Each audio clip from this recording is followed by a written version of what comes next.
నమస్కారం అండి. నా పేరు కళా సంజయ్ కుమార్, హైకోర్టు తెలంగాణ అండ్ ఆంధ్రప్రదేశ్. ఈ రోజు నేను చెప్పే అంశం ఏంటంటే రెంటల్ అగ్రిమెంట్. ఇంతకుముందు చాలాసార్లు చెప్పా. చాలా మంది చేస్తున్న తప్పు ఏంటంటే తెలిసిన వాళ్ళు కదా అని చెప్పి అగ్రిమెంట్ పెట్టుకోకుండా రెంట్లు ఇచ్చేస్తున్నారు. ఏమన్నా అంటే మా పరిచయం తెలిసిన వాడు అని చెప్పి వాడితే ఏమైనా మామూలుగానే 11 నెలలు ఖాళీ చేస్తా అని చెప్పి మాట వరుసకి ఏదో అనేస్తాడు, ఇతను రెంట్ ఇచ్చి ఉంటున్నాడు. అలా అలా కంటిన్యూ అయిపోతున్నాయి కానీ వీళ్ళు అగ్రిమెంట్ చేసుకోరు. ఈ మధ్యనే నాకు ఒక కేసు వచ్చింది. ఓనర్ ఏం చేశాడంటే తనకి రెంట్కి ఇచ్చాడు, కానీ ఆ టెంట్ ఇద్దరి మధ్య అగ్రిమెంట్ లేదు. నెలకి 10,000 నీ ఓరలే, రియల్ గా అగ్రిమెంట్ చేసుకోలే. ఏమైపోయింది, ఇప్పుడు 3 months అడ్వాన్స్ ఇచ్చాడు. 30,000 అడ్వాన్స్ ఇచ్చిన తర్వాత ఇతను ఖాళీ చేయమంటే నేను చేయనంటాడు. వాడు టెనెంట్ వాడే డైరెక్ట్ గా పోలీస్ స్టేషన్ కి కంప్లైంట్ ఇస్తాడు. వీటి మీద వాడేం చేశాడు తెలియగా, టెనెంట్ ఏం చేశాడు, వాడికి ఒక కారు ఉంది, సామాన్లు ఉన్నాయి, కానీ మనిషి లేడు. వీడికి టెన్షన్.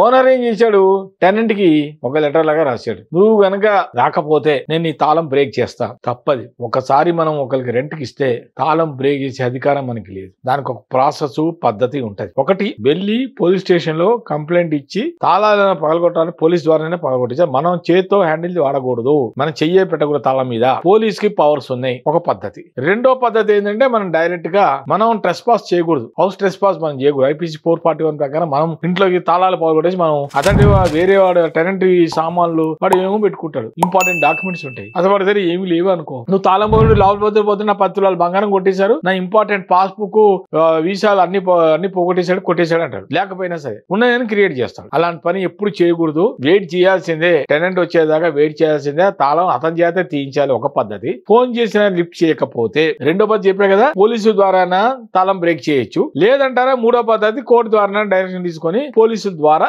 మనం తాళం పగలు బ్రేక్ కూడా చేయొచ్చు. అంతే తప్ప మనం సొంతంగా తాళాన్ని బ్రేక్ చేసే అధికారం మనకి లేదు. చేసి హౌస్ ట్రెస్పాస్ అవుతుంది. అలా ఎప్పుడు చేయకూడదు. కాబట్టి అదే నేను చెప్పేది, రెంటల్ ఇచ్చేటప్పుడు పార్టీ ఎటువంటి వాడు సౌండ్ పార్టీ అయినా, వాడి యాటిట్యూడ్ ఎలా ఉంది, వాడి బిహేవియర్ ఎలా ఉంది, వాడు ఎక్కడ మంచి జాబ్ చేస్తున్నాడా లేదా, జాబ్ ఉందా లేదా, ఏవి చూసుకోకుండా ఇష్టంగా మీరు రెంట్కి ఇచ్చేస్తే, ఏదో డబ్బులు వస్తున్నాయి ఆశపడి ఇచ్చేస్తే చాలా సఫర్ అయ్యేది మీరే. చాలా చోట్ల జరిగే పొరపాటు ఇక్కడే. ఏంది ఆ పొరపాటు అంటే, ఫస్ట్ మీరు అగ్రిమెంట్ చేసుకోకపోతే, అగ్రిమెంట్ చేసుకుంటే లీగాలిటీగా ఉంటుంది, ప్రాబ్లం ఉండదు. రేపు పొద్దున వాడు ఖాళీ చేయకపోతే అడ్వకేట్ ద్వారా ఒక లీగల్ నోటీస్ చేసి ఆ తర్వాత అసలు మొత్తానికి ఖాళీ సూట్ ఫర్ ఎవిక్షన్ కూడా చేసుకోవచ్చు. కోర్టు ద్వారా మీరు మీ ఇల్లుని పొందొచ్చు, ప్రాబ్లం లేదు. ఏదైనా ప్రాసెస్ లీగల్ ప్రాసెస్ ప్రకారం పోండి. అగ్రిమెంట్ కూడా చేసుకోండి. ఓవరాల్ గా మటుకు ఎవరికి ఇలా ఇవ్వకండి. ఇస్తే మీరే సఫర్ అవుతారు. ఇప్పుడు వచ్చిన అదే కేసు ఏంటంటే, క్లయింట్ కాల్ చేస్తాను, సార్ ఇలా నేను అగ్రిమెంట్ చేసుకోలేదు సార్, వాడు ఖాళీ చేయమంటే చేస్తున్నాడు కదా, 4 ఏళ్ళ నుంచి చుట్టున్నట్టు వాడు అంటే బెదిరిస్తున్నట్ట. నేను ఏం చేసుకో అని చెప్పేసి వాడు ఏం చేశాడు, తెలివిగా తాళం వేసుకొని పారిపోయాడు. ఫోన్లు ఎత్తట్లే,